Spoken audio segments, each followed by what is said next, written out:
কিছু বুঝতে পারলেন? ইশারায় বলছেন খদ্দেরের ঠোঁট পড়ে ইনি সব কথা বুঝতে পারেন। নাম রানা দাস। শিলিগুড়ির বুকে এভাবেই ছোট দোকান চালান মুক ও বধির রানা।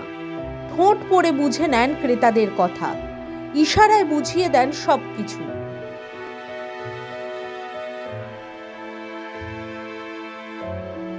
শিলিগুড়ির দীনবন্ধু মঞ্চের কাছেই রয়েছে রানার চায়ের দোকান। স্ত্রী মাম্পিকে নিয়ে দোকান চালান। মাম্পিও কথা বলতে পারেন না, হাত নেড়ে ইশারায় বুঝিয়ে দেন সবকিছু। তাই ক্রেতাদের বোঝাতে দোকানের সামনে সাইনবোর্ড টাঙিয়ে রেখেছেন দম্পতি। রোজ সকালে এভাবে টেবিল চেয়ার পেতে চায়ের দোকান সাজান মাম্পি। পাশেই রয়েছে গুমটি দোকান, সেখানে কেক, লজেন্স, বিস্কুট, চিপস নিয়ে বসে থাকেন রানা। খদ্দেররা এলেই এভাবেই হাতের ইশারায় কথা বলেন। ক্রেতাও বুঝে নেন ভাষাহীন দম্পতির কথা। এতেও যদি কিছু বুঝতে অসুবিধা হয় তাহলে লিখে বুঝিয়ে দেন। दुकान में ऐसे आके कैसे कम्युनिकेट करते हैं आप? हम लोग आते हैं और इशारा से ही मतलब बताते हैं अंकल को, वो दे देते हैं। कभी कोई दिक्कत होता है ना? कोई दिक्कत नहीं है यहाँ पे।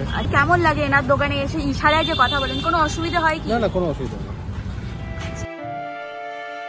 এক সময় রানার দর্জির দোকান ছিল, কিন্তু করোনা পরিস্থিতিতে মন্দার কারণে সেই ব্যবসা বন্ধ করতে হয় তাকে। তবুও হাল ছাড়েননি তিনি। মুখে ভাষা না থাকলেও ফের উঠে দাঁড়িয়েছেন।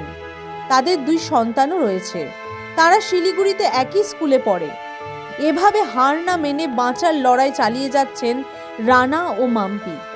অনুপ্রেরণা যোগাচ্ছেন সকলকে। শিলিগুড়ি থেকে নিবেদিতা দাসের রিপোর্ট, দ্য ওয়াল।